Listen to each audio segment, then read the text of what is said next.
the chicks is thicker. Reppin' for the team, that's the pinche Houston Sippers. She don't want your liquor, she don't want your chipper. She poppin' for a legend, that's a real masa flipper.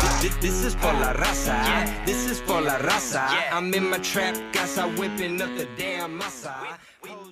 Ladies and gentlemen, welcome to another episode of the What Did He Say podcast. It's your boy Chingo Bling with the big tamarindo. We have Marisol. Hello. That boy Rob. Hello, everyone. And today's special guest is none other than motherfucking life coach extraordinaire. A whole bunch of things, man. But one of the things you do is a MMA striking coach for all kinds of people, and including the Beast. Yes. Representing that H. Always. Hashtag That's my what's up, balls are man. hot. Always. Man, finally. So if you guys have heard the episodes where me and Marisol talk about going to get a little mitt work and some boxing coaching, Bob is the man we go and work with. So it's good to have you here, man. Thank you for having me, man. Thank you very much. It's actually our marriage counselor. Yeah. what is it? Couples that train together? Stay together, man, for sure. For sure. It makes sense to me. Absolutely. Bob's the kind of person where if you just want to talk, you can actually talk like with him, not to him. Like he'll ping pong ideas with you and just like make you think about stuff. I'm like, all right, you're like Mr. Miyagi. That's kind of, honestly, man, it's how you have to do it. And, like part of being a coach, I've said it before in interviews. I wrote an article about it. It's not just showing you how to fight or anything like that. I have to be a father, a physical coach, a marriage counselor, a grief counselor. Like you have to be fully invested or vested in your people, because ultimately that's how everybody wins. And we all go through our stuff in life, for sure. Yeah, absolutely, man. It makes a ton of sense because even on the comedy side, I always preach to some of my comedian friends, like basically 80% of it is just keeping your personal life in order, like just your mental health. Or are you exercising? Do you meditate? Do you journal? Like little things like that to give you an edge over the competition, because you need to be relaxed. You can't be playing two chessboards at the same time. Like I got my relationship is crazy. My home life or my finances or these other obstacles, and I gotta go work on my material. I gotta make time to hit the stage or whatever your craft is. So absolutely, what you're doing is no different than fighting or anything we do in our life. And a lot of the times, especially like Derrick, getting ready for big fights. I've got several in the UFC now. Whether they're boxers, whatever, you gotta get their head straight before they fight. And You just have mental. To. Yes, whether you have to talk them down, which you have to do a lot, or talk them up, you have to get their head in the proper space for sure. Yeah. Yeah, like when did that light bulb go off? When you're like, wait a minute. Man, I grew up in boxing gyms, and like old school Mexican boxing gyms, and they were rough, dude. And there was tough love. If you could call it that. It was very hard, man. They push you, right? They challenge you and push you. Man, you're in there fighting every day. You have to be self-sufficient and a self-starter. So, like, now we have the luxury of we teach classes and blah, blah, blah. We just talked about this, me and some of the coaches the other day. I'd get there as a kid. I'm running on my own, skipping rope on my own, shadow boxing on my own, getting wrapped on my own. I didn't get to hit mitts. If I was lucky, I got to spar or whatever. But basically, man, it's being, self-sufficient that makes like us self-discipline, right? Exactly, that makes us successful, I think, man, for sure. But yeah, man, now everybody, you guys have coaches that care. So my point is, the light bulb went off when I literally, like, my first time I ever cornered somebody. And I've cornered probably over 1,000 fights, no exaggeration. So, and this was within 20 years.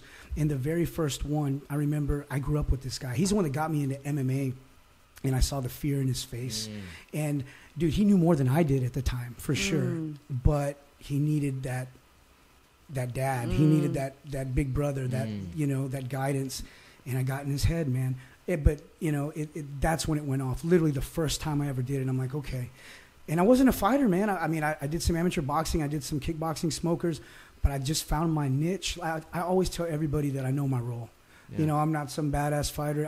I'm a coach, and I can bring it out of people. And you're effective. Yeah. Yeah, I try to be. I You're try to be. effective. You know, you got champs, man. You know, you got Chingo Bling. Chingo Bling. You, yes. First of all, Marisol's head move bobbing and weep. Dude, Hey, she's ridiculous. Just you know, that's why I watch my mouth around the house because she get to doing this, and I'm in the corner, and you know, if I'm trying to go around the kitchen island, Yes. you know, just her head feint alone throws me off. Absolutely, dude. But when the first time I helped for her, I'm like, oh my God, this girl knows what she's doing, man. Like a minute ago, I'm over here trying to make a beat, and I'm like, "Hey, Sol, you like this cumbia sample from Chingo de Mayo?" And she's just looking at her phone. Oh yeah. And then I'm like, Sol, maybe she has her headphones in. Sol, and she's like, you didn't see my head nod? You're such a Telling I you, said, dude. yeah, I don't like that sample. Switch it up. She gonna like that. That's right. And even though I got that distance, you know how you taught me how to Yeah, measure distance? yes. It's still, because she's so, Absolutely, bro. She's the champ of the family. it's like Tyson in the 80s, That's no right. socks. That's Hey. right. My wife, she's I posted the video of our wedding. Our anniversary was I yesterday. know. Oh, You sent it to dude. me. That was so that was- I didn't know dope. Somebody asked me who's the champ. Without a doubt, my wife's That's the champ. funny. She's Oh the man, champ. that was so. I couldn't wait to bring that up, cool, man. That was super cool. Dude, it was her idea. You know, I was married before and she was married. No disrespect to our exes, but we did the traditional weddings and man, things just didn't obviously turn out the way we had all, hoped for at that time of our lives. So we're in bed one night and we're just kind of talking and she's like, we're talking about possible ways to get married or something. We'd go somewhere. She's like, wouldn't it be crazy if we got married at Legacy, which is one of my best friend's shows. And I'm like, give me 5 minutes. And in 5 minutes, he's like, hell yeah. And it was awesome, bro, because our rings were paid for. Like, if you look at my shirt, I got sponsors. It's like a walkout shirt. Yeah. Hell yeah. So our rings It's got like the paid for. Padrinos. Yes, exactly. Perfect. Yeah, we were on the news, and she's So there just, was a fight going on that same day. So before the fight, you guys were like the entertainment Undercard. halftime. Yes. The Yes. prelim. Yeah, yeah, yeah. I'm going to start having people get married at my shows. hell yeah, dude. Hell, That's so we funny. had already, we were already established. We had everything we needed. We didn't want any gifts from anybody. Hey, buy a ticket to the fight. Come support us. And I mean, I don't even know what we sold, man, but it was a crazy amount. So we got married before the fights. They wanted to do it during intermission, but because it was live TV, they were kind of concerned with time constraints sure. or whatever. That would have been great television. Right. Oh yeah. Yeah. First of all, if I was a fighting promoter, I'd be looking for like, man, anybody want to get married in my Yeah. ring? Dude, Dana White, I'm telling you, man, for our 10-year, so in a couple of years when I want to renew our vows, I want to do it in the UFC in the Yeah, oh Octagon. my man, for God, you have to Dude. invite us. Absolutely. We have to Save go the there. date. You'll be there standing with me, man. Yeah. We didn't have groomsmen and bridesmaid. We had cornermen and cornermen. That's so cool. Who fought that night? Pineda.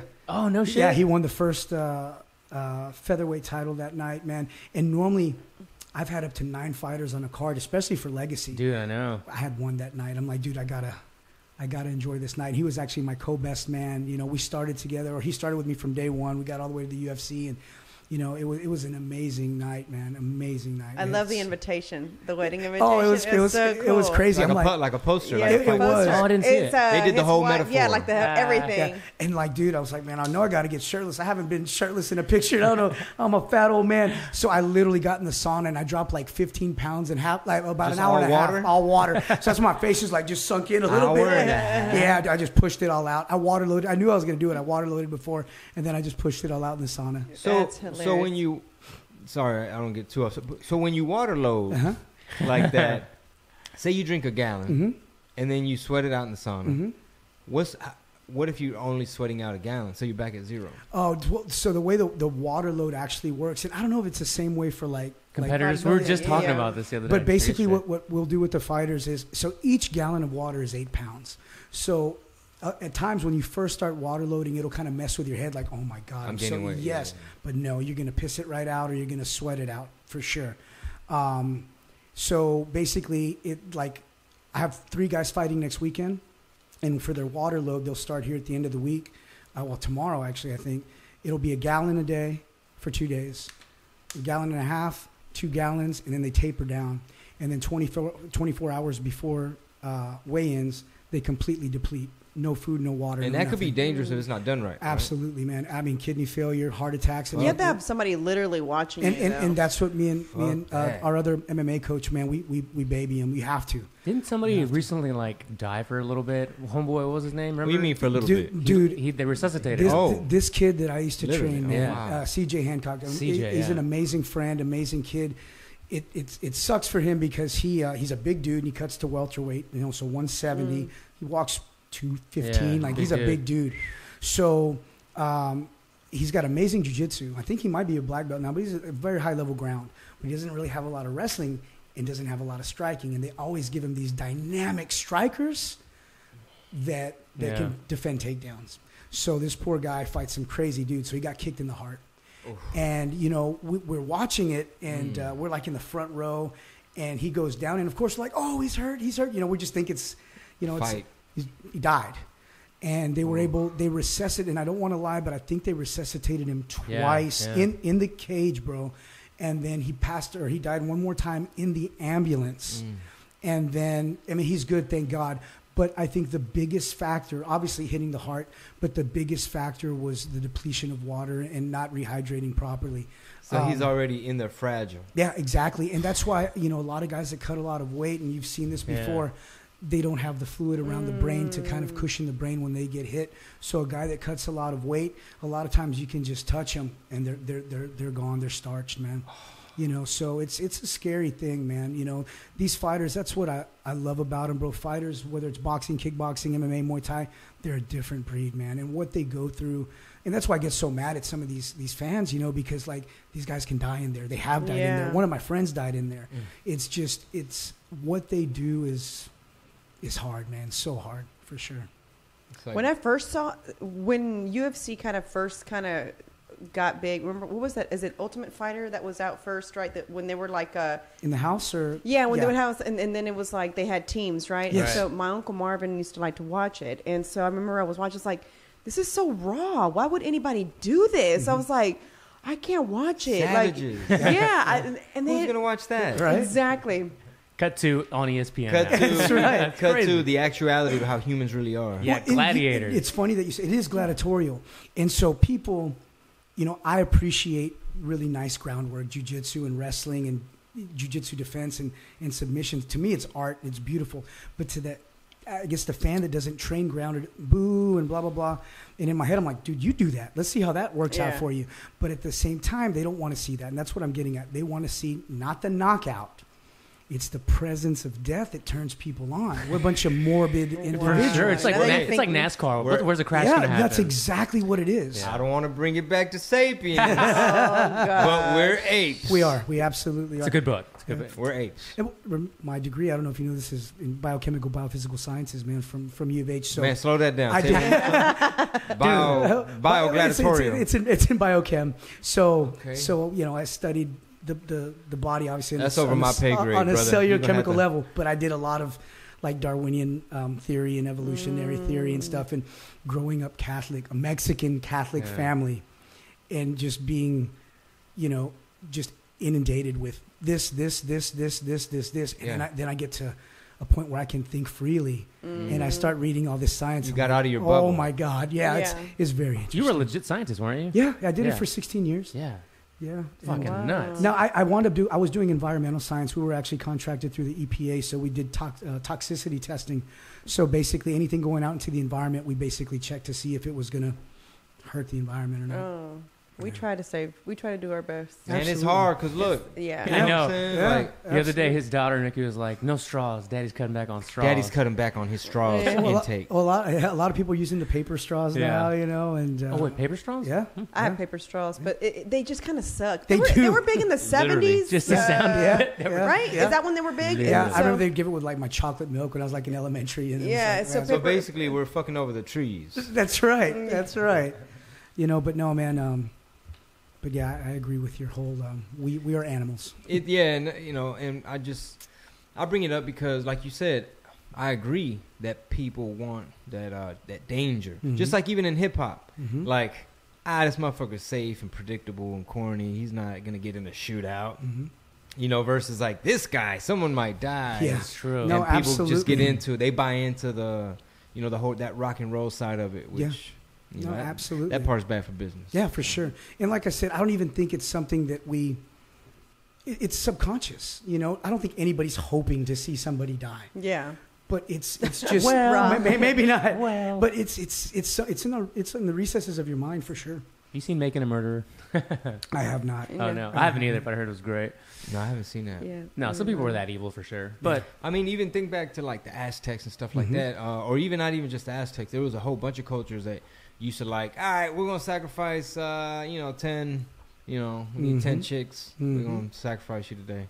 Absolutely. How's your day going? Good. Line up. Cool. You ever been sacrificed before? No. First time? Cool. It's good. You'll be all right. That's right. first time You're long doing time. it for the, it's the for- greater good. Yeah. or for one of the many gods. Yeah, for the Right. one of the sun gods or whatever. Yeah, for sure. Have you finished Sapiens? Well, I'm right now. I'm on the religion chapter. It'll blow your fucking mind. Damn, I gotta because it almost argues that when society was polytheism, when people believed in like Multi gods. a whole bunch of gods, he basically is making an argument that once we went to monotheism, that's when they add in the missionary part, which is if an Aztec tribe went and conquered another tribe, they just got into it, either enslaved them, killed them, whatever, pillage and shit. But they didn't try to convert them. That wasn't part of it. It's like, dude, I don't give a fuck who you believe in. But once it turned into, no, my way is the universal way, and you must, that's when things got real tricky. And basically, religion started being used as a tool by those in power. Absolutely. So that's when you saw a shift, when it went from polytheism to monotheism. yeah. But it's interesting because it talks about how there were,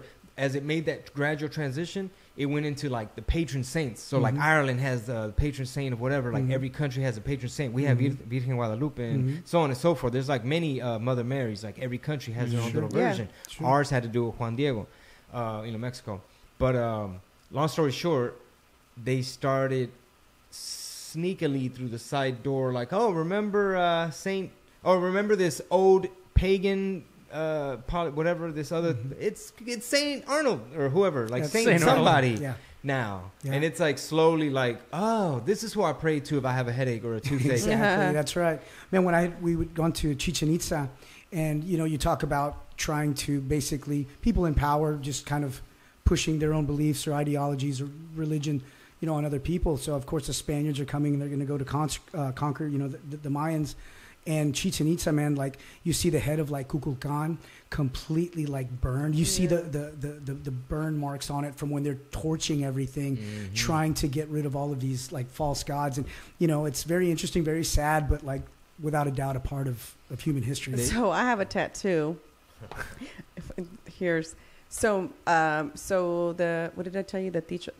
I can't really pronounce. She's rusty on her polytheism. Indians fought on my great grandmother's ranch. So when my great grandmother's passed away, they removed the house. They removed a bunch of stuff. And when my mom was young, she had found half of this statue, which was like a little Indian person, right? But you could only see the bottom part. They removed the tree. They found the top part. So my mom took it to an anthropologist. Well, it's pretty cool because it was actually like a god that they prayed to. And so it has like really huge hole, like, which meant that he was pretty high up there because his holes on the ring are pretty big, or his earrings or whatever.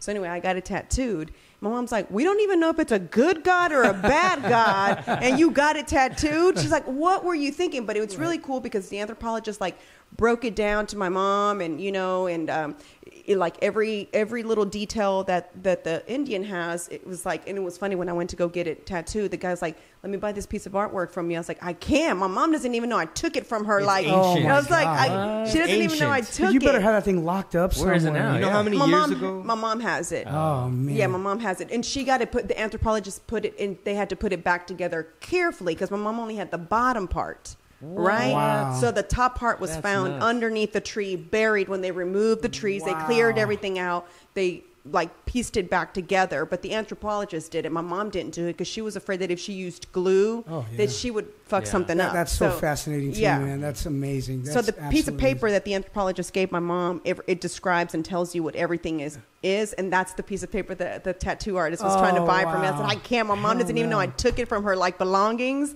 She's out of town. I'm taking advantage of it right now. I got to put it back exactly how like she a had movie. it. Yeah, that's right. exactly what I thought, man.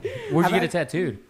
It's on my hip area. Okay. Yeah. I've actually thought about, believe it or not, going back to school to study physical anthropology. Yeah, my I'm mom just said if fascinated. she died, that's what she would come back in as an anthropologist. Like that's her thing. As a kid, I guess my introduction to like like social sciences was probably like Indiana Jones. I mean, as a little boy, I'm fascinated with dinosaurs, so paleontology. Then I see Indy, and I'm, you have anthropology and archaeology. And then when I was doing my degree plan, I had to do a couple of, it was a cultural anthropology, which was amazing. That's really cool too, though. And then the physical anthropology, which is kind of more up my alley because of the sciences. But man, the gym stuff's working out and the fight stuff. But man, if I just had unlimited like funds, I would just go to school all the time and study whatever I want to study. Natural, just what do you call it? A born student. I like to learn stuff. I'm trying to find the word too. Yeah, there's a word for it. Well, I have a lot of useless information. A nerd that could fight. Yeah. Yeah, right? Useless information. Aguacate. Do you know where the word comes from? Aguacat, which means testicles. Because they actually grow in pairs. So the Aztecs actually named them aguacate. That's what I'm gonna call them now, babe. You want to slice the testicle? You want to slice this nut? So yeah, testicle salad. So I gave you some useless information. Wow. Yeah. It's actually pretty interesting. Fascinating. Yeah. We're gonna cut that clip and use that to promote the episode. That's the promo for this episode. Right. Aguacate. Learn about aguacate. It's the TYL, so you always think it's till, but it ends. I think the pronunciation ends with the T. Yeah. So yeah, it's pretty interesting. My mom's family has a lot of like the Indian, I guess, like I don't really know which one it is. I'm assuming if the Tishra clan fought on my great grandmother's ranch, maybe that's, I don't really know, but my mom's features also are very box, like her square, and my grandfather is too, the higher cheekbones, the bigger face. Have you checked your DNA, like tested your DNA? She hasn't. My aunt on my dad's side did, and they were, what did I tell you? Like Spanish and like Native American, like indigenous. Yeah. Yeah, and on my mom's side, there it has to be because so my mom said the French came on on that ranch where my family has, and basically raped the women. So a lot of my mom's family has. Some of them might have hollered at the women. Maybe, yeah. They could have been gentlemen. I'm not gonna say all of them. My mom said rape, so I don't know if that's true. I'm not gonna say all of them was rape. They might have thought, well, if I let them have some, I get to go back, and so I don't know. Some this might might benefit me. Some might have been like voulez-vous. Yeah, exactly. Oui, voulez-vous, oui. Show you some wee. Yeah. Right. Aguacats. Dude, I did my DNA, and I wish I knew more about where I came. I think we all need to know more where we come from. For sure. At least our family. Yeah. But dude, I'm so mixed up. I have so much. Have you done the 23? Have anybody done it? I did that, man. I didn't do the 23. My aunt's the only one that's in it on my dad's side. I want my mom to do it. Yeah. It's to me it is really fascinating, man. Is that the most accurate? Is that the one you hear about? 23? It is. is? Oh, okay. Because I know there's another one, isn't it? Like Ancestry. You have Ancestry. I think even though they do like the swab or the spit, because this one I had to spit in this vial, but I think for theirs it's more genealogy that I think that they're focused on.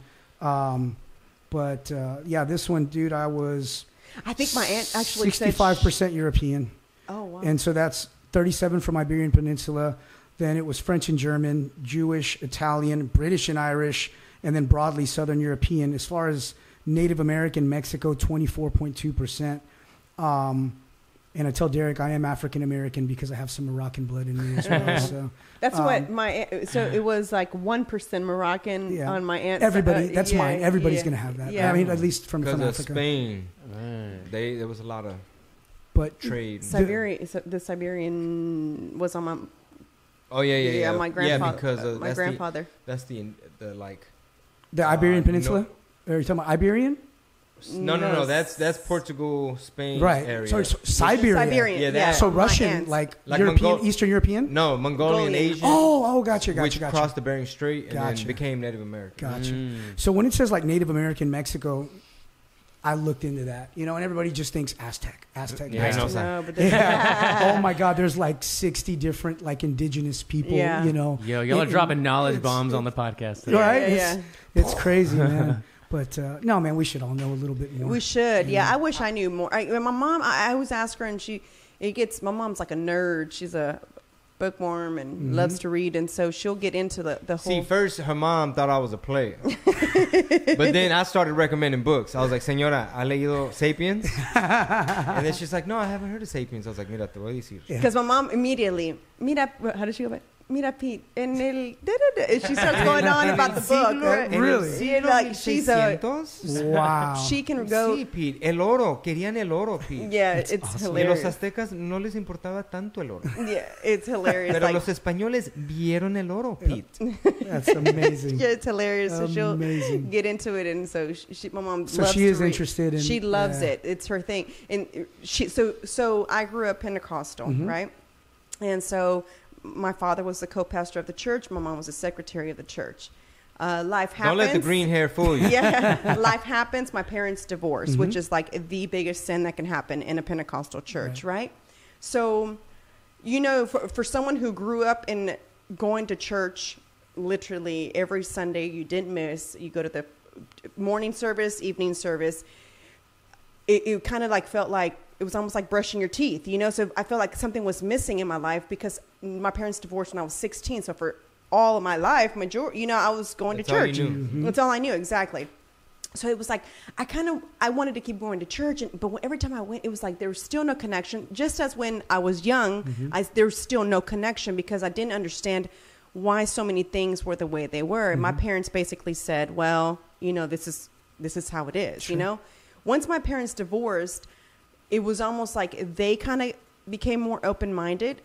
My mom more so, because my mom started really getting into like reading religion, and my mom studied basically what she believed in, and so she was a teacher at church, right? And so then they divorced. She starts reading just about religion in general, and then one day I met her. I come over to see her, and she's like, "So I was thinking we should try an Orthodox church." I said, "What?" Just like, yeah, I think I want to like see if Orthodox is my religion. She goes, "Do you want to come to church with me?" And I was like, "Lady, you tried to tell me that There for was all one these way years there was and only only- one way. Now you want me to change, Right. and then it was like, and we're aliens. In case you didn't know, we're aliens. I was like, Mom. Yeah, that's the part. That's the Mom. chapter. That I was a can't wait. perfect picture of That's you it, just looking, right? gazing. I said, Mom, are you kidding me? And she was like, and we're going to reincarnate. And she was like talking about this. I said, you can't expect for me to all of a sudden believe, for me to believe everything you're saying. And it was weird because after my parents' divorce, I kind of felt like, okay, there's somebody out there, I'm sure, Yeah. But it was just like, I feel like as long as you have a relationship, we're cool. You know what I'm saying? That's kinda how I it am, is, you you know? know? Growing up Mexican Catholic, it was Mom's way, period. And I was there every Sunday, and you get baptized, you get your first Holy Communion, and then I guess about 17 you do a confirmation. So essentially you're confirming your faith I didn't make it that far. you're confirming to Catholicism. And I remember like having a moral dilemma with it. I'm like, Mom, I love you, I'm not ready for this. I don't know that I want to be Catholic yeah, you do. So that was pretty much it. And now I'll go to Catholic church if I feel like it. My wife and I will go to a non-denom church if we feel like it. But for the last 25 years, I also go to Thai temple, to Buddhist temple. And what's amazing about it, man, like there is zero judgment there. Like, I literally talk to the monks. Like in Thailand, they tattoo me. The monks tattoo me in Thailand. Like we just talk. They ask about your family. They ask, why do you coach? Why do your fighters fight? Like it's more of almost a therapy session. But religion, other than the extreme religions or radical religions, they're all the same, man. It's just be good. Be as good as you can. Don't be bad. Things get a little twisted, Yeah. with different religions, but for the most part, just be a good person. So I definitely, the older I get, I just kind of like seeing what's out there. But if you've never been to Thai temple, go with me on a Sunday. I'm down. Actually, we eat some Yeah. crazy good Thai food. I'm down. I'm double down now. And dude, you just talk. It's so much fun, man. It doesn't Is feel... did you get that from? I got From the church? this isn't from Thailand. The monks do it there. The tattoo in Thailand, I don't know if you ever saw it on my social media, but I had my chest done, I had my back done. It's called sakyant. It's basically protective tattoos. A lot of Muay Thai fighters will get it, and you give them a donation before you do it. It's very ritualistic the way you have to get the tattoo done. But I give them cash, obviously, in an envelope, whatever I feel that I need to give them. Then you also give them a pack of menthol cigarettes and flowers, because they have it at stores locally that they'll sell to help upkeep the temple. And then if you look at my tattoo, like underneath, it's not Thai script. It's not English. You can only equate it to like musical notes because he does a chant when he puts his white magic on the tattoo. He does a chant. And you have to follow these 10 rules for it to stay good, to protect you. And they're be good to your parents. Do not kill people. You know, 10 commandments, man. I mean, very similar. There was one that I'm like, okay, no alcohol. Well, okay, it's not going to work then because I'm going to drink some alcohol. And then no gourd fruits. So no watermelon. No, I'm like, okay, well, I'm out for I wonder why. I don't know. But, dude, I'm telling you guys would love it. Their religion is really based a lot about Zen and meditation and, one with yourself. It's and being, kind of... Exactly. And, you know, Buddha wasn't a god. Buddha was just a person that taught things. That taught it's philosophy. And they're all about, like I said, being good, being one, big on reincarnation. And, you know, I always say, you know, karma's going to get you. Whether you believe in the universe or karma or God, whatever you believe in, it is a scientific principle, like a physical law.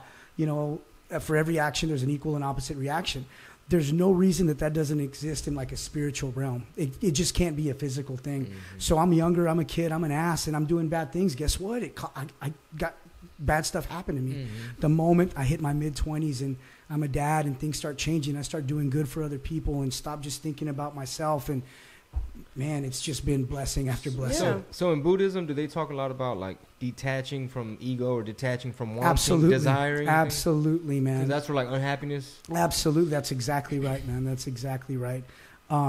I have a book on it at my mom's house. Yeah, I should definitely go with me. Definitely. I'm down. Yeah, I'm down too. too. You would love it, but like the ones in Thailand, just, I mean, so beautiful. I'm down for that too. Let's go. A girlfriend of mine, she used to always have the bracelet version of the. Yeah. And I used to be like, "Will you bring me one from your temple?" I just liked them because they were so pretty. I'll bring you. Yeah, I love have them. a bunch. I'll bring and you she's some. like, "Do you want it blessed or do you just want it just to want it?" And I was like, "No, I want it blessed. Why would I just want it?" Yeah. And she's like, "All right." Well, you're gonna need some menthol Yeah. cigarettes, right? I always have them blessed, and the Muay Thai fighters, you always have them blessed before the fights as well. It's a whole ritual, right? It is, and that's what's beautiful about Muay Thai. It's not just fighting; it's riddled in Buddhism, some Hinduism, and rituals and customs, and it's a beautiful thing. But outside of Thailand, those rituals really aren't, I guess, appreciated. I remember going to Muay Thai fights years ago in California, and there's a dance that Muay Thai fighters actually perform, a ritual performed called the Wai Kru. It means respect your teacher, and the Ram Wai, which means the boxer dance. It's a dance. They're reenacting certain stories or certain things, and the crowd, boo, boo, fight. Oh, man. And I'm Americans like, dude, don't like this that. is their life, man. Like, that's what we're, as I think Americans in general, dude, we get so like, now, fight now. You know, they don't care about other people. You know, sometimes, or the history, the history of it. exactly. Yeah. Sometimes it's ignorance too, because yes. that's what I've been trying to tell myself lately about certain shit. It's like, some people, man, they just don't know no better sometimes. But it is kind of an epidemic, and I don't want to say like sound like I'm picking on America and nothing like that. Oh, no. But if you do believe that your culture is the center of the universe, you're gonna be a little closed-minded. Yeah, absolutely. You're gonna be closed-minded to like certain customs and things. But and you would think we'd be a lot more, I guess, liberated that way. That's why we're so awesome, because of the diversity that we have here, and. You know, we don't have an American culture. We all have our own cultures that we kind of all bring together. And, you know, like I said, in some sort of utopia would be amazing. That I appreciate you and you and you. It just doesn't work that way, man. So, hey, in your studies, what wall started breaking down when you were going to school for what you were going for, but grew up the way you grew up? In regards to like religion, theology? Yeah, theology. Well, so let me tell you this. First of all, I graduated number 22 in my class out of like 600 people. And that's because I just screwed off my senior year. So I got into A&M, I got into Texas, I got into Baylor, I got into TCU. My point is that St. Thomas gave me pretty much a full ride. I needed to do 26 more hours of theology. I'm like, hell no, I'm not going to do that. Because I had been going to Sunday school and, you know, like Catholic school. You're like burnt out on it? I was done, man. You know, so I had already, I guess to answer your question, kind of like I wanted to put Catholicism behind me and just kind of start think for yourself, because in Catholicism you don't think for yourself. It's all sacramented, and it's a beautiful thing, but it is what it is. And I'm 18. I'm going to school now, and I'm like, okay, I got to start thinking. And then the first evolutionary biology class that I did, it was all Darwinian theory or whatever. It just, because I had numbers now, it wasn't just theory. I had like facts, and and people can argue carbon dating this or blah blah blah blah. Genetic differences is BS. No, so that really opened my eyes. So honestly, I think we can have the best of both worlds. I believe in God. I do. There has to be, at least I hope there's something bigger than us. But I also believe in science. It's that duality. Hard. It's very hard, man. It's very hard. And if you're wrong about either one, you're fine. Yeah. Because if God's there, you're good. And if not, you just die, and that's it. Yeah, that's it. Funny story is when first time I went to a Catholic church, I was staying in Florida with my aunt for the summer. I had never been. And so I go in, I'm already freaked out because there's all the statues or the saints that, everybody kind of prays to or whatever. And so I just feel like the eyes are just looking, and like next thing you know, blood's just going to come out of them. So I'm like freaked out about it. And I'm like, gosh, why does this have to be here? And so I'm like, I come in. So many statues. It's like, what is up with this? With all the symbolism. Right? Yeah. And so I was like, okay. So I sit down. And so, again, I'd never been to a Catholic service, none of that, it doesn't run that way in a Pentecostal church, right? And so it's like, kneel, stand up, kneel, stand up. And I was just like, oh my God. So I just stayed seated. And then my aunt turned around and said, what are you doing? And I was like, we're going to stand up in a minute. I was like, what is going on? Kneel anyway. Right? I was like so annoyed with it. Yeah. And she just looks at me and I'm like, okay, well, let me do what she's Then we sit down and I see my cousin coming down the aisle, the priest in front, my boy cousin, holding like this big cross. And I'm like, now I'm freaked out. I'm like, what is happening? And then they get to the altar, and my cousin is the boy that's like feeding the Eucharist or whatever. Yeah. And then he wipes the mouth. I was like, how old were you? 11. Oh, yeah. How'd you say it? Like, why is Fadi I said, why is Fadi? That's exactly what I said. I said, why is Fadi wiping the priest's mouth? Yeah. And my aunt, I never forget, she was really disappointed and like basically called my mom and said I was, very disrespectful. And but I thought I'd never seen that in my church. Did you say you were mouthy? Yeah. She's like, you really need to teach her about, my mom's like, she's never gone to a Catholic church. What do you expect? And then obviously I was staying there the whole summer, so then it just became normal to see it. But then for me, the first time I was like, he should not be feeding that to no older man, sorry, or wiping his little mouth. That is a grown man. He can wipe his own mouth. That's for sure. Hilarious. People ask me where to get my calves from. I say Catholic Church. It's the only muscle I have. It's just always up and down. It's funny. Do you listen to? Sorry, Chingo. Do you listen to Rogan a lot? I don't. You don't? No. I don't. He has a lot of evolutionary biologists on there from time to time, and I was wondering if you listen to any of them. Oh no, I don't, man. Joe is awesome at what he does. I mean, there's some things where I'll catch bits and pieces, but. I hear enough of UFC stuff, and I don't want to hear any more. Like I just, I love it when he has like Neil deGrasse Tyson on. Yeah, I will this. That dude's ridiculous. He's amazing. So, not to jump around subjects too much, but could you give us some examples of, like, let's say Rob is about to perform or fight, or has he's under a stressful situation, or what's a good pre-show ritual, pre-fight ritual?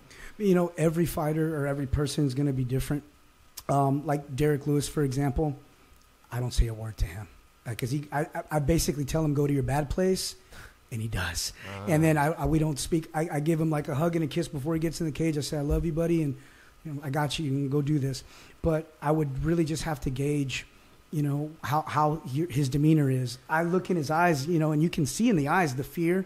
You see that anxiety, but it's about being positive. It's about picturing the victory. So if you tell somebody like, hey, Chingo, get angry, or hey, Derrick, go to a bad place, what's the psychology behind that? Like, they perform better? Somebody like Derrick does. He does perform better, and that's not the norm because you're fighting for me. I'm going to try to make you as technical of a fighter as I can. And I don't want you to fight emotionally because a lot of times you're going to lose that technical prowess, right? And that could be like your biggest advantage. Derrick is a brawler, and the more the angrier he gets, the more pissed he gets, the more dangerous he is. And those heavyweight guys, man, it's just one touch for either one of them. One touch and the fight, is done.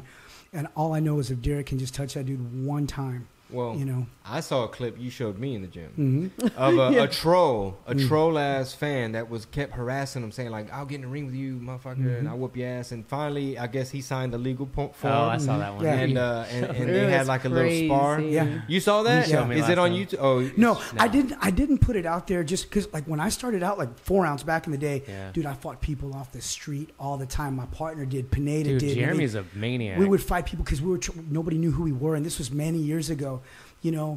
And we'd also green light guys that coming in from other gyms trying to act hard or trying to punk our guys, or we'd green light them. So like I would just say, go get them, beat them up, you know. But times have changed, you know. I want my guys to be martial artists, not knuckleheads, you know. Sure, Not yeah. that we were knuckleheads, but we kind of were, you know. We're just being fighters. That was the real Fight Club. Yeah, right yeah, there. exactly. We were being fighters, and I want martial artists. I want good people. So it's not something that we normally do, but if you're going to poke that beast and keep poking that beast, I was like, you know what, bro? Derrick told him, he was on Ariel's show. Yeah. And he's like, he got just sick of the hate. And he's like, man, if you think you could whoop my ass, get with me and my coach and come to the gym. Well, 2 guys showed up. One of them was just trying to be cool and just see how Derrick felt. So Derrick was, you know, light with him. He just wanted to, he's more of a fan, and he was a cool dude. But this other guy was insistent on fighting Derrick. boy. And dude, he slept him, bro. He slept him. Derrick was just like slow, almost like a cobra is about to strike. And I was just wondering what the hell he was thinking. And then you just see his leg out of nowhere, his right leg out of nowhere goes up like a ballerina. Yeah. Like, shoo, pow. Oh, yeah. And dude's like, he was out for at least a minute, man. You and what know? did the camera lady? Was Dude, that his wife? her exact shit, words he were for like, real. "Oh shit," or "Goddamn." There was his wife, Oh, that's and then the right. daughter was there, and Jesus. as a In front- husband. Oh my and- god! In front of They your were whole laughing. family. They were Yeah. laughing, yeah. In front of your whole family, bro. And then I'm like, bro, like, then they got worried because his jaw was already kind of locking up. So I pulled his mouthpiece out. And he was fine. And then that fool gets up and, you know, it's like, what happened? I was like, well, he got head kicked. And he's like, well, I didn't know he can kick. I'm like, well, you just kicked him. Like, you I kicked didn't him know he first. could Yeah. kick. You know? Oh. And- He wasn't even humble about it. Like, no. you And he's know. like, can I go again? I'm like, buddy. That's the ego. No, You gotta come get out of on, here. yeah. You know, like, I'm not trying to get anybody hurt, That's but the ego. that's what people don't get, man. That these guys, the lowest level UFC guy is a bad man. The lowest level amateur fighter is a bad man or woman.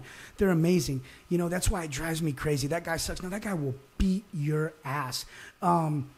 I don't know. I'm just pick James Harden. James Harden sucks. No, he's amazing.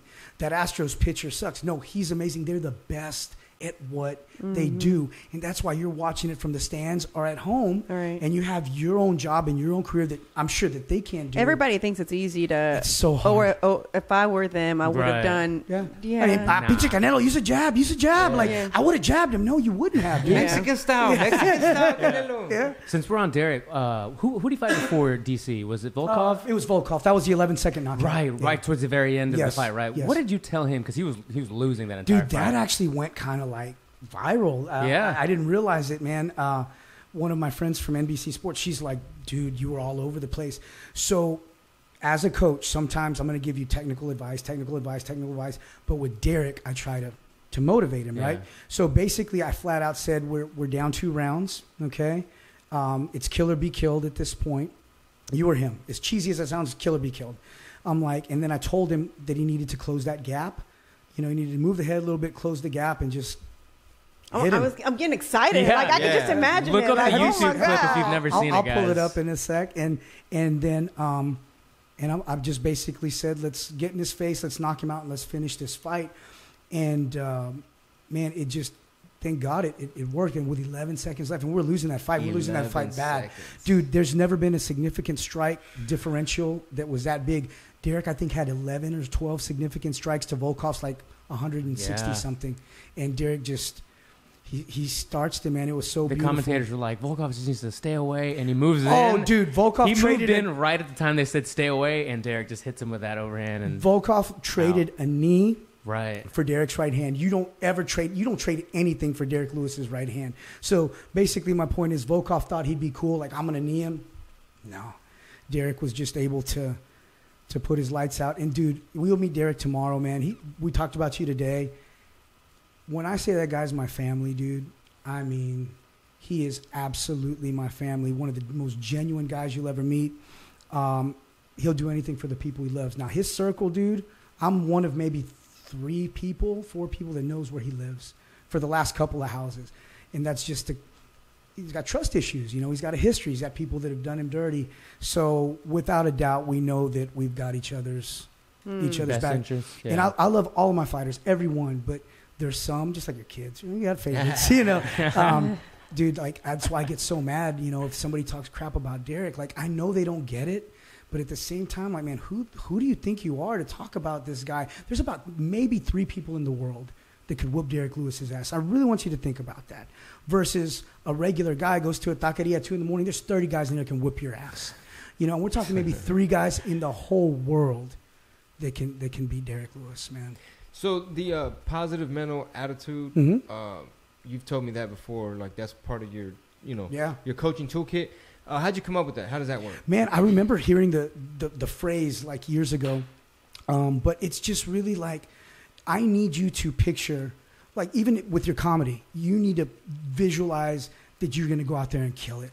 And to me, there's so much to be said about positive thinking. I firmly believe that, man. I can be a negative guy sometimes, as we all can. I'm human, but for the most part, I try to be as positive with everybody and positive with myself. So, dude, I need you to go out there, Chingo. I need you to kill it. I need you to go kill that show. Yeah. It's no different with a fight, man. I need you to picture how you're going to win. Literally, if you want to, sub the guy, sub him. You want to knock him out, I need you to picture it. I want you to picture your hand getting raised. And the last week of camp, after they do their rounds, so like the guys fighting next week, after every round they finish this week, they raise their hand. I know it seems silly, but they're walking around the gym like this because they're getting prepared to win. If we lose, we lose, but no, they're gonna have to really beat you for you to lose this fight. And so it's just, dude, like anything in our life, man. Fighting is a metaphor for life. It's no different, bro. Yeah. It's no different. Speaking of all this, and just because I'm a Ronda Rousey fan, do you think that hers was actually, she really did have an ego, or do you think that she just did it to sell the fight? I was around her several times, and I never spoke with her, and I could care less if I ever spoke with her. She was not a friendly person. I think she's an amazing athlete. And as much as I'm not a fan of hers, my heart went out to her so much because she's killing everybody. And, oh, you're the best, and you're this and this. And then she loses a couple, and people were literally kill yourself. Yeah. And she became suicidal, man. Wow. And that's what's so messed up. She's a human being. Yes, she's there for entertainment, whatever.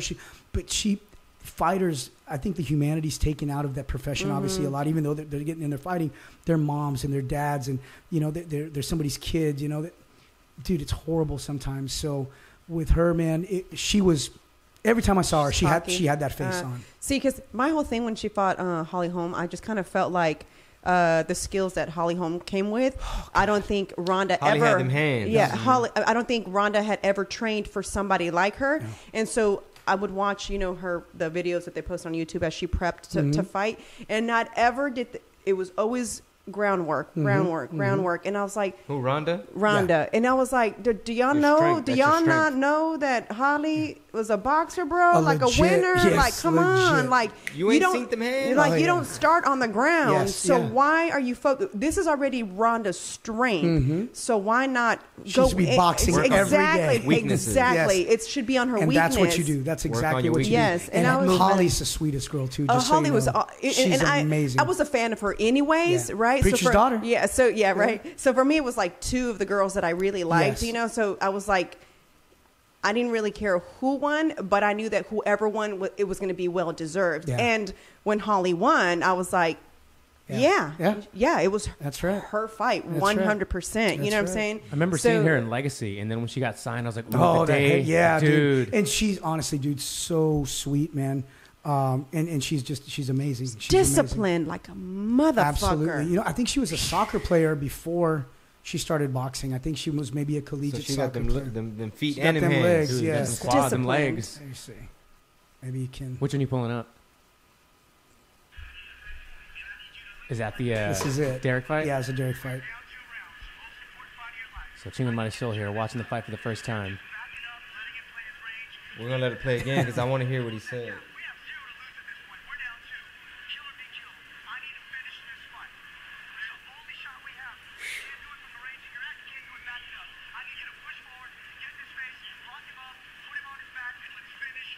I actually got chills. I did too. Yeah. When you were telling me, I was like, Yeah.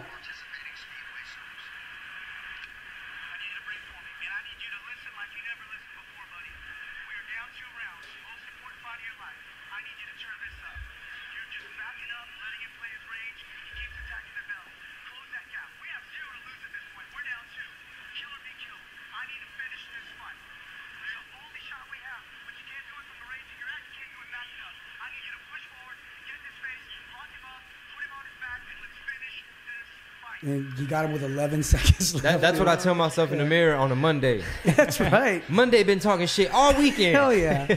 Hell yeah. Close the distance, get in his face. That's right. That's right. Was Man. that from the broadcast, or did somebody record that? I think somebody actually recorded it from that's TV, cool. and you know. whenever it's just silly because it's not even, but it is kind of the same because he does have to prep right before he goes on. You know, I just kind of give him little reminders. Like I'll tell him like you're the man, You're the shit. You're the shit. Yeah. Like you know what I'm saying. I Yes. do all that. You know what I'm saying. I think it's kill important. it. You know, yeah. I think it's very important too because you need that support. You know that someone's watching For the sure. audience who even if everybody out of the audience doesn't laugh, that one person still Yeah. cheered you on, and so that's your support. That's right, you dude. know? I'd much rather get punched in the face than do what you do. To me, that's so much harder. Like, Dude, you so know. for instance, I've been on the road a few times now with the Blings and in the green room. So every time, still, I'm like you said, you don't say a word to Derrick, right? Mm-hmm. So with Chingo, like he's just being himself or whatever. But I know in your mind, there's got to be some things going on to get ready to go on stage and headline, right? So especially recently, like video recording everything behind the scenes. So I stay quiet and I just kind of like acknowledge everything. But what's really going on in your head when you're fixing to go on stage? Well, these days I've been like headlining, so I go on at the end. So I get to have those last few moments where the show is happening.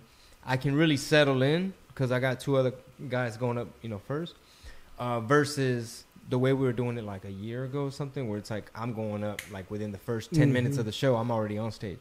So you're still a little rattled a little bit, I feel, because it's like, and I'm a little bit more like secure with my material, like more confident with, been doing my homework, studying tape and all that, dissecting the tape.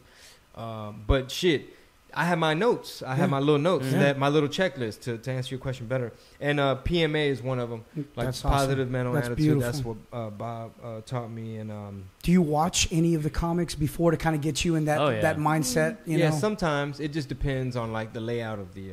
If it's like a crazy old theater where you're like in the basement, Right, because we do that for the fights. I like the guys to at least watch the first couple, kind of get their juices flowing, Yeah, showtime. and then it's time to focus. But it kind of, okay, I'm here to fight, And I didn't know if you did the same thing. I'll be shadow boxing. Hell No, yeah, dude. No, I'm playing. Hell I yeah. should. I need to. Absolutely. I really should start doing that.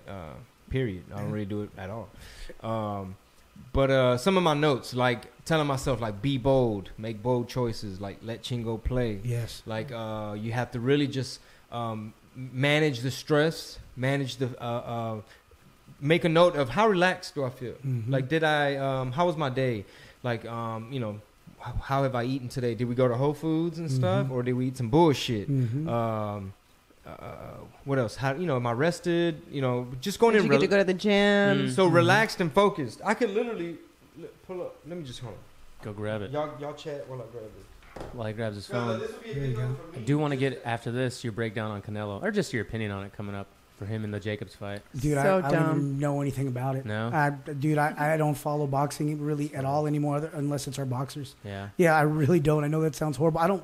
I try not to watch even MMA anymore. Really? Yeah, that's all I do. Yeah, I mean, you're so immersed in I it. study the fights obviously to get ready, but Not as a casual fan anymore? I can't be, What? man. It's so hard, dude. Yeah. And the fight game's so hard and so dirty, man. It's just when I'm not, I just want to be with my girl and the grandkids and our daughters. Like That makes sense. I just, man, don't get me wrong. I love a good fight. I appreciate it. And Canelo's a monster, but I can't speak intelligently Yeah. on it. I really can't. That's cool.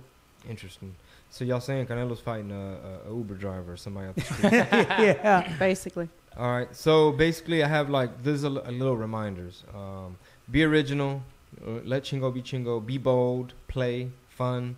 Gut. Visceral. Like you got to have that passion. Like you're gonna go into a fight. Yeah. Like you got to have that little tightness in your stomach. Mm-hmm. Authenticity. Imagination. Be present in the moment.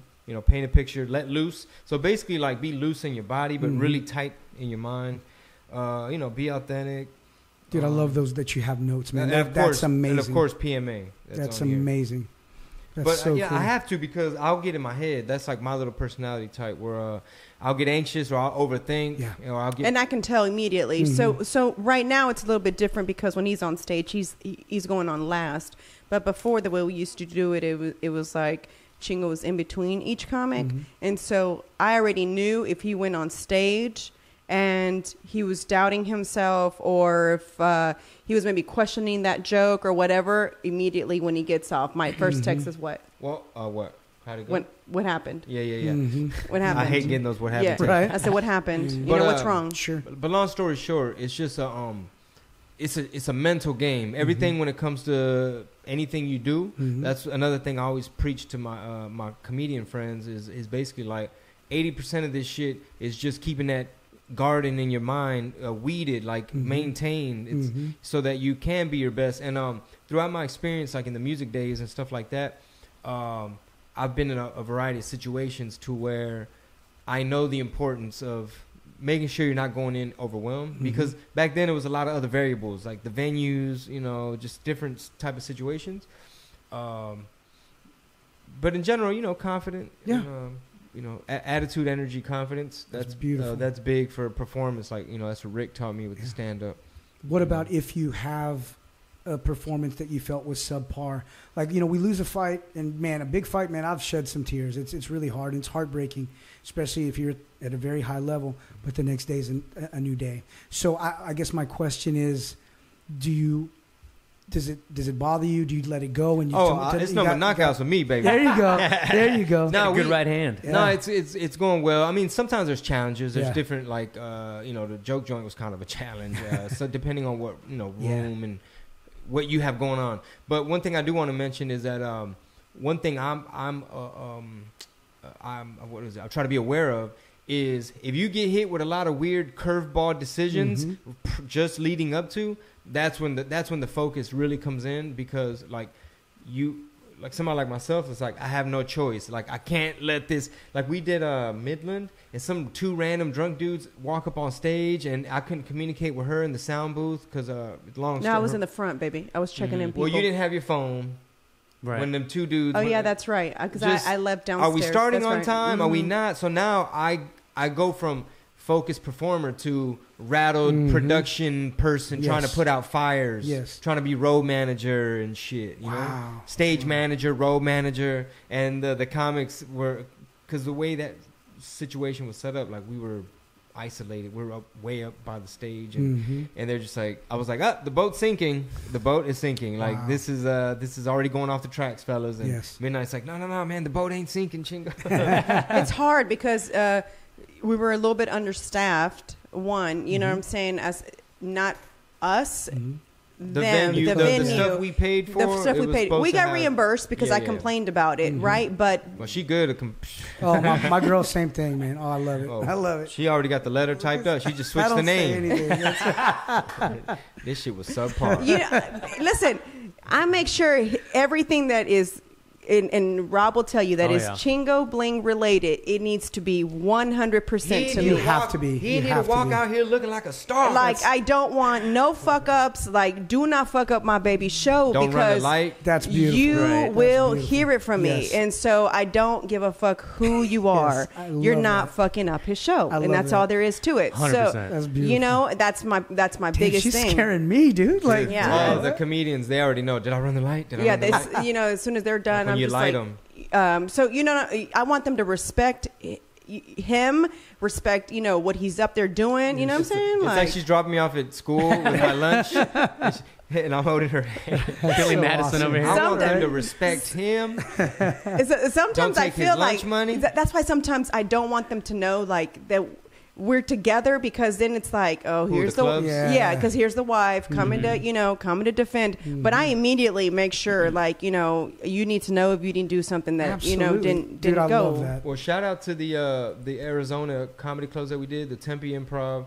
And CB Live. They had the bottles of wine there. Casey. I was like, how do you know I like wine? My son was like, I told him. And I said, do not take his lunch money. That's right. They listen to the podcast. It's on the rider. Yeah.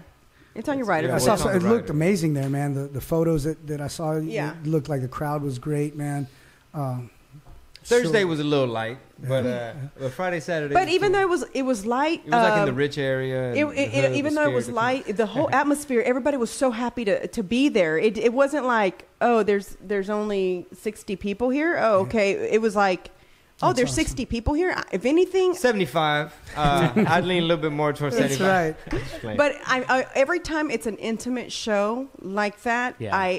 it never fails at the feedback at the merch table when I'm there. It's Mm-hmm. like, man, it's so badass. I feel like he was just talking to me. It's Like, like because it was just you. he's like, I feel like he was just talking to me. Like when we did Goofy's in Canyon Lake, everybody that was was like, cool. that was everybody's thing. Was like, I felt like we went to Chingo's like an ice house, house. and It was you like know an we were ice house. It was That's like the awesome. Comedy Yeah. Club.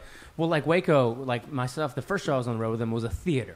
400 people, sold out. People were still trying to get in after it was sold out. And then the next day, Canyon Lake, 100 people. They're both fun for their own reasons, but I can see why. Like, you're literally standing in front of the person in the front row, you know? Yeah. It's pretty cool. I'm in freaking Wichita, and this guy's like, "Hey, you're friends with Chingo, huh?" In Wichita, and I'm like, "Yeah." And I guess you had done a show out there, or you were gonna do a Wichita, Kansas, dude. I was like, man, I didn't know there were any Latinos out in Wichita. We're literally everywhere. So if Latinos knew Yeah. the like the buying power and the say that we really have, Yeah. you know, I mean, You know what I just noticed No, is a for big market literally today for Chingo Bling is Ohio.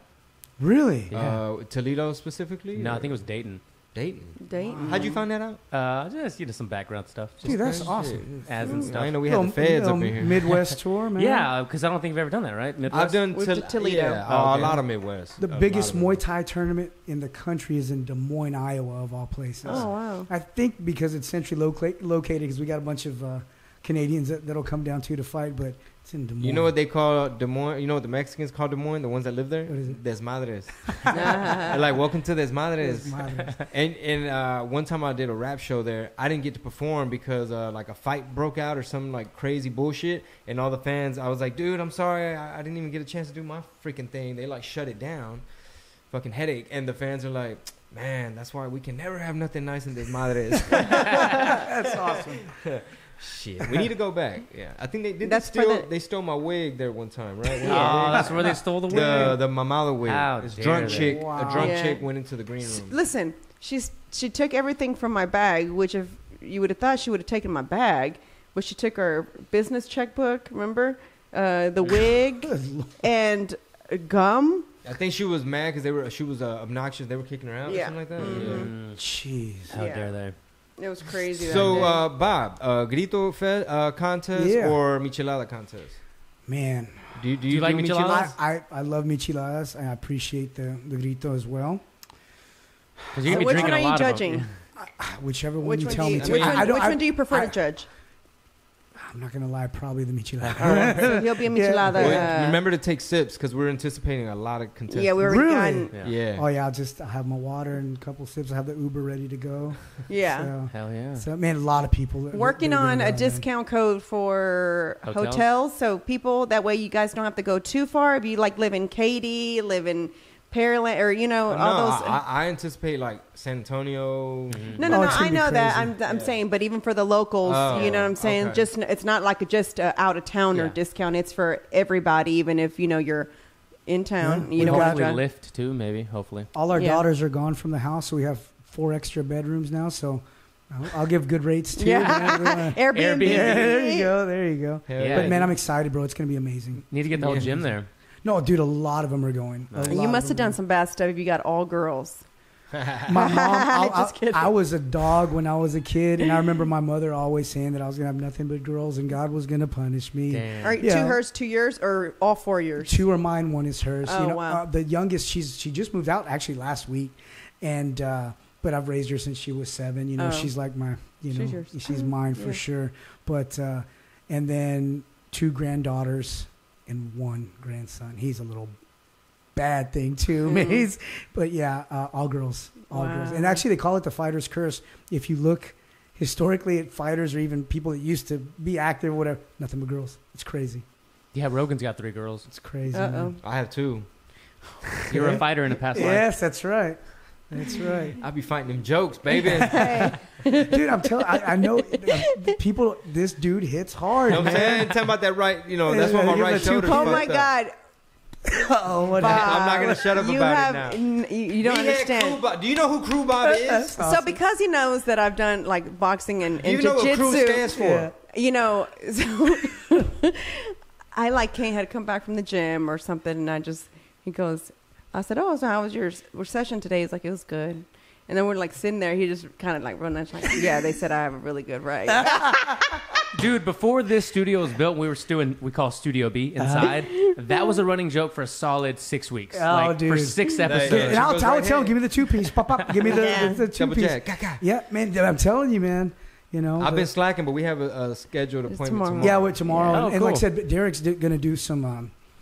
He's got to do some signings up there tomorrow. So Oh, that's we cool. talked about you today. So, you know, he just did his first acting gig, Oh, and I'm like, cool. man, you got to get with Oh, Chingo. Oh yeah, he's on what show again? Black Lightning. Okay, He's a cool. villain. He's That's a cool. villain. Oh. So Yeah. I'm so happy for him, man. Yeah. And that's the thing, man. I want him to fight. If he wants to quit tomorrow, he could quit tomorrow, and I'd be okay with that. I just want him to be financially secure. Make sure. I mean, I want that strap. Yeah. And within next year and a half, 2 years, be done and move on. But he really. So when you did the acting thing, I'm like, so what's up, dude? And he got taken care of. You know, it was a nice payday for him. I'm like, so what's up, fighting or acting? He's like, oh, acting for sure. And I'm like, hell yeah, man. Well, shit. Is he familiar with what Brendan Schaub has going on? Yes. He did a show with Brandon not too long ago. He did Below the Belt. Yeah. And back in the day, they used to beef a lot. So Really? it's actually really Well, cool to see because they're both them. heavyweights. Yeah, they're both heavyweights. It all started in Colorado Yeah. and pre-UFC. But I mean, dude, they're fighters. You know, they're gonna talk. But man, he had a great time on Schaub's show, and yeah, I mean, everything's cool. It's crazy that I went from thinking, why would anybody do that, to like loving it and Yeah. like being like actually doing it. You know what I'm Yes, saying? Like yes. I couldn't believe it that I was like, Yeah, you're blue belt, right? no, I No. didn't even. No, okay. I didn't go Yeah. long enough. I went enough to learn and Yeah. like but Fundamentals. yeah, fundamentals definitely. But boxing, I did a lot longer than I did jiu-jitsu. Jiu-jitsu, I would jump in whenever I had time because I was still going to school at the time. So Yes. it was like, okay, I have this time before I got to make it to class. Let me see if I can get into class. But for boxing, I did it for a solid like 5 years, No, you can 6 tell. years. You- Yeah, I did very, it for a very hot natural. minute. Yeah. Damn, He, Chingo. Bob Thank looked you. at us. He's like, one of y'all has potential. She's ready to fight, man. and Chingo, go bring her some Gatorade. That's right. No, man, it's actually so cool, man. Like I tell people, like, man, leave him alone, don't bother him. A lot of people don't even recognize that, that's him. And then afterwards, they're like, hey, coach, is that him? Like, yeah, but we've got the Rockets coming to the gym, like Scarface trains at the gym. Like it's really cool, man. That's why I love being centrally located like that. Shout out to Main Street. And Main Street boxing and Muay Thai, but it's kind of one of those things like, I want them to be able to go and train and have fun and relax and sweat and just chill and relax. And when people have asked for a picture, they always wait until after the session, Yes. which I think is pretty cool. Yeah. Like respectful. But They by don't now, turn- I know a lot of them cats anyway. Yeah, So man. It's just they're- like, what's up? Yeah, they're That's really cool. cool. Man, he's one of the. I mean, they're both. Well, you're a female, but they're the guys. They're Yeah. part of the team. For sure. Especially she put them cornrows in. Oh yeah, And she dude. get the She bop puts in the the weave. cornrows on, dude. It's on, dude. I'm serious. Her head, Set it off. Her head movement is very natural, man. That's how she be getting me, Bob. Don't let me reach for the same box of cereal. That's it, man. So what's go ahead? my grandfather was actually a boxer. That's how he made money for Oh, for that's them beautiful. for food and No, that's awesome. there wasn't like. So that's kind of what he did, and then my dad did it for a little bit, but then he routed to baseball. It's in, so it's in your yeah, blood. so- And both of them. I was a baseball player too. Yeah? I love it. Yeah. But speaking of family boxing, you brought up Canelo, and I couldn't really speak intelligently Sure. on it. But my cousin and my godbrother, he was Canelo before Canelo. So if you look up Delio Palacios Jr., he's a ginger Mexican man, What? and he fought. His last fight was here at Gillies, where they shot like Urban Cowboy Gillies nightclub in Pasadena. He fought Freddie Roach. That was it. And actually, if you look up Delio, he was 90-4 as an amateur. He's in the Pugilist Hall of Fame. 90-4 as an amateur, and he did well as a pro. He's in, I think, the Dallas-Fort Worth area now. But like we all come from, our family's from South Texas, so he was like the first big thing to That's come out of cool. our little town. But he's living the life now, man. But yeah, his like He was Canelo before Canelo. That's cool. Baby Red is what they called him. Oh, Baby, wow. Baby Red. Baby Red. Baby Red. Baby Red. Yeah. Do you guys have any big cards coming up for the gym? I know every time you guys stack So them, I just I was approached. I have 3 new UFC fighters that I'll be training. So I have Montana and Mark De La Rosa. It's a husband and wife. They're both in the UFC. Oh, that's cool. And they're babies, man. They're 24, Wow. and they're just amazing kids. They stayed with us, with my wife and I, a couple weeks ago, just so we can see if we'll be a good fit for each other. And they were just beautiful kids. And then so Just I have for them. coaching, or I'll be doing their fight camps, and they have a longtime coach, but they needed to add, a Sure. little something different to the mix. And then another guy from the Dallas area, Kevin Holland, who just fought in Philly as well. He asked if I would start working with him too. So I can't announce Montana's fight yet, but she's got something coming up in June. Dope. Big Derrick will be looking at October. Regis, our WBC champ, he's hell fighting yeah. a couple weeks. Dude, we're almost at 50 fights since January 1 this year. We're almost like 50. So by the end of the year, we'll be well over 100 fights, and that's boxing, Muay Thai, MMA, and kickboxing. What about So- the local promotions? Like any Look, Fury we've or got Cage Combat coming up? the next Fury. So the next one in Humble will be May, and then June. We go to Corpus. I love Corpus. That was me. I'm sorry. We go to Okay. Corpus next weekend. I got 3 guys fighting in Corpus.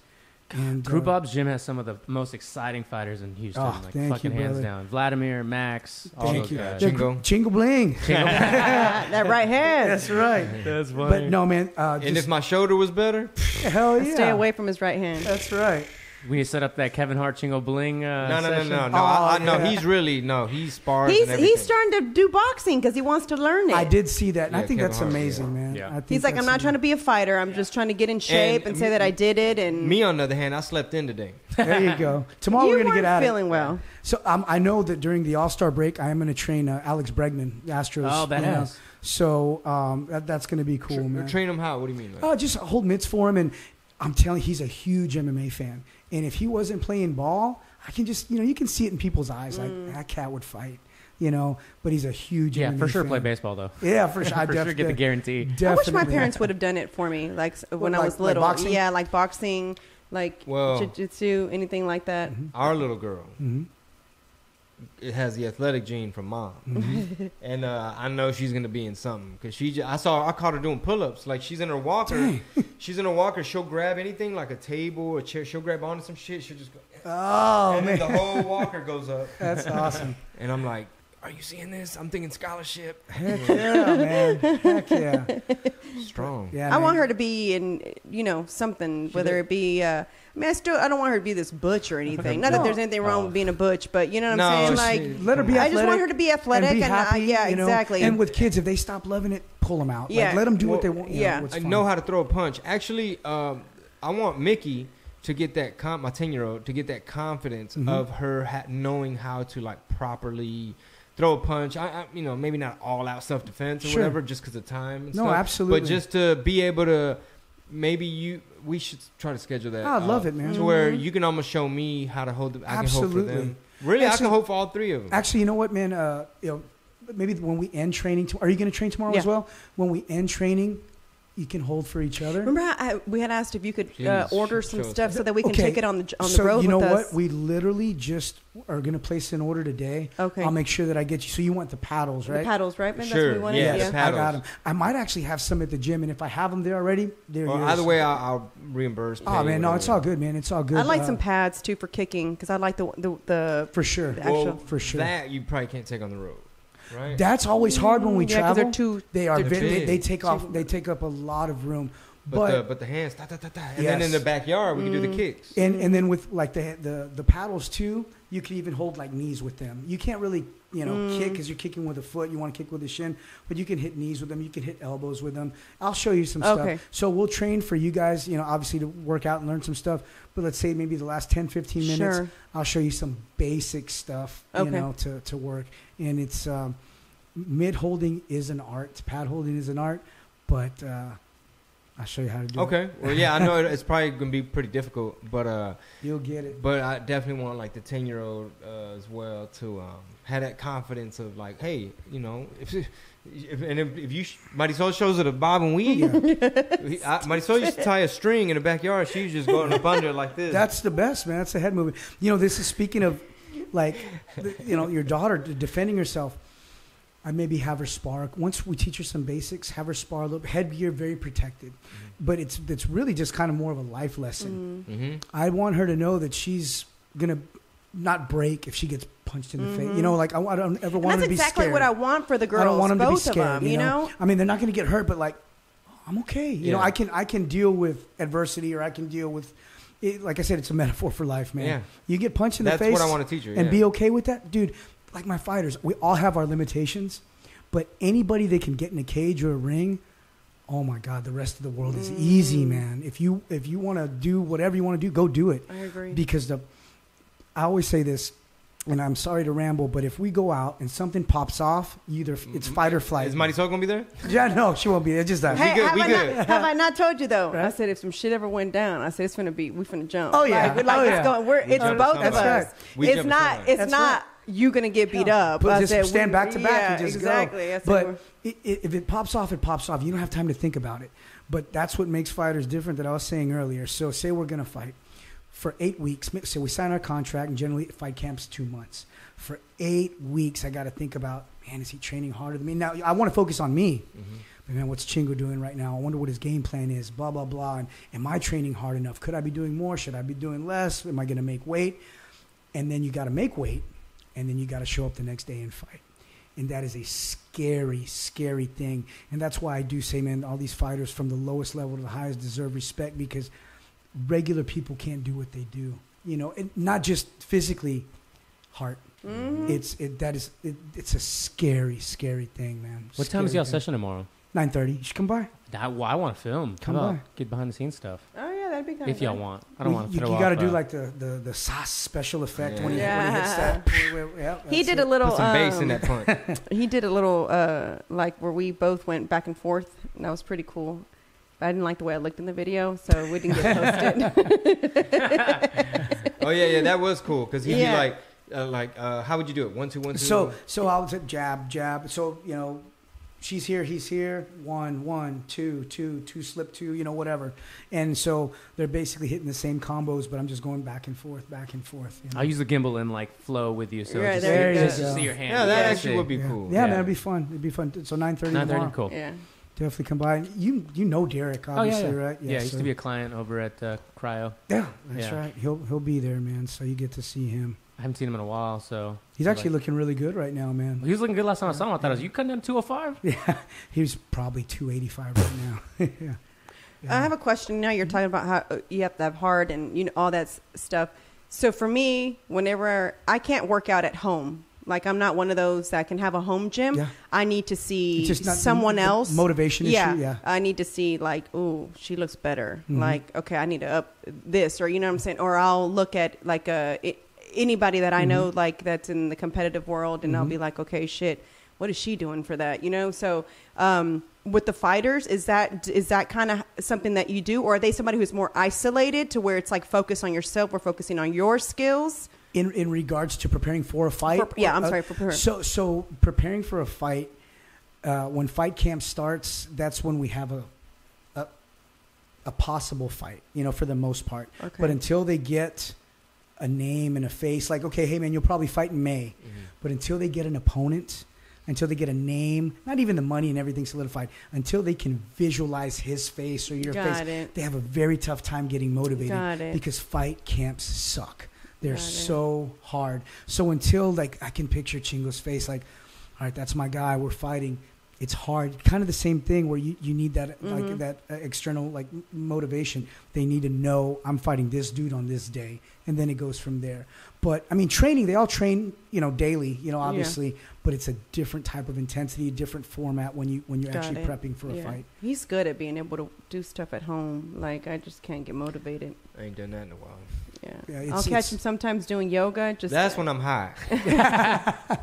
I'm like, oh. Swinging the kettlebell. Yeah. Man, they gave me some shit called gelato in fucking Phoenix. That was hilarious. Oh, I thought you literally meant gelato. Actual gelato. Gelato's great. Well, you know how the names are for weed. Tasty dessert. Man, I lit that bitch, and I'm like, okay, well, that's just the tip of the zigzag. That didn't. Right. I gotta hit it again. let's get this thing started. Let's get it going. You know, I didn't see much smoke come out. Next thing you know, I'm like, oh shit, I hit it like 6 or 7 times. Right. Better watch out for Denver. I've And he actually had got some gummies coming insane out. theories, and I was just like, what? You got what kind of I've got gummies? some gummies coming out. Some actually CBD gummies. Oh, You know, dope. They're with the full spectrum. They're right underneath, obviously, the amount of THC or whatever. But they'll be ready on Sunday. They're actually in the shape of my mustache. Ah. So cool. you gotta start some branding, man. Fuck yeah. So I gotta think of. I'm thinking like Bob Stash spelled, so that like STACHE. How much THC is in there? I think it's 0.004 under. Oh, okay. So So it's that's like to be minute, completely yeah, But it's the CBD. I've been a big believer in that for a while in regards to relaxing, dude. If I don't like do that, I can't sleep. I cannot sleep. My body's beat up. I'm fixing to have my 11th surgery. Oh, wow. So I'm really I'm hurting. So man, it gives me this really good body high. It's just this beautiful, relaxed feeling. If I have a couple of beers or whatever, then I wake up feeling like shit, and so I just eat some gummies and I just started Feel good. using CBD oil as my anti-aging serum, I guess, for my face. So it's pretty cool because I got Absolutely. what's called CBD facial. melasma. I did get a CBD facial, which was great, but I got melasma while I was pregnant, which is like dark spots. And so that little CBD, oil has been helping, just kind of like it's fading and fading and fading. So it's like you got to kind of stay on it, but That's it's cool. great. It makes my face feel like good and new and like, I have all, pretty good skin for the most part, but Yeah, you I look love 28. it. You look 28 Yeah, years old. thanks. I like to say that's 10 years younger than You do though. I'm not what lying. I am. So Chingo No. I'm down. really. I'll be 38 this year. Wow. Yeah. Looking, See? walking around here looking 21. Right? Looking old enough to 21, vote. I see 21. you. How old Yeah. are you, Rob? 29. Okay. I'm gonna be 30 in October. I'll be 45 next month. For real? Yeah. Damn. Very young. You don't look 45. 45. I'm right Yeah. behind you, dog. Yeah, I- you don't look. None of y'all look your And age. that's the thing, man. I think in our industries, the fighters keep me at least as young as I Yeah. can possibly. I went my 25th reunion, high school reunion a few years back. I'm like, damn, I got all y'all beat, Yeah. man. There's still Well, some you guys stay in that- shape though too. I try, so, man. I try, but it's hard, and you just get older and. Man, alcohol's great. Yeah, exactly. I really don't drink that much I anymore. know. You told me that last When time. I was a but- kid, boy, I love to drink, but yeah, nothing good comes of it. Yeah. At least now I just feel Yeah. terrible. After a big night. Oh, For yeah. sure. Well, we're looking forward to have you as a judge at Chingo de Mayo. Oh, it's on. Looking forward to the session tomorrow. Yes, And Saturday Buddhist temple at some point. Sunday. Oh, Sunday. Sunday, yeah. Sunday, my bad. Yeah, for sure, man. We'll do that for sure. You'll love it, man. It's actually on Antoine of all places. Oh, Yeah, it's it's off. You would never expect it there, and it literally looks like you're going into Thailand when you. Oh, get you're there. talking about where it's all the bushes and Yeah. oh wow! Yeah. I never even wow. Yeah, Mhm. that's yeah, it. I grew up in that area, Yeah. seen it all my life. That's it. No, Wow. it's beautiful. It's big old compound that goes back. It's nice. Wow. What is that, Spring Branch? Spring Branch. Oh, okay. Yeah. Well, cool, man. Thank you, brother. Thank I you, know brother. You got champs to make and build. Thank you so much for coming. Appreciate it. All right, brother. Glad we finally made this happen. You want to exit out? Oh, that was it. Oh, my bad. I didn't say the thank you guys, that part. Yeah. Mike's back down or just good? No, you're good. You're good, you're I good. mean, sorry. To the listeners, thank you guys so much for tuning in. My bad. I slept in this morning. My baby got melasma. I was high. It was gelato. We appreciate you guys tuning in. Spread the word. Give us some feedback and comments, man. Let us know what you want to see and hear on the show. And we'll see you guys at Chingo de Mayo, May 5th, H-Town. Sas.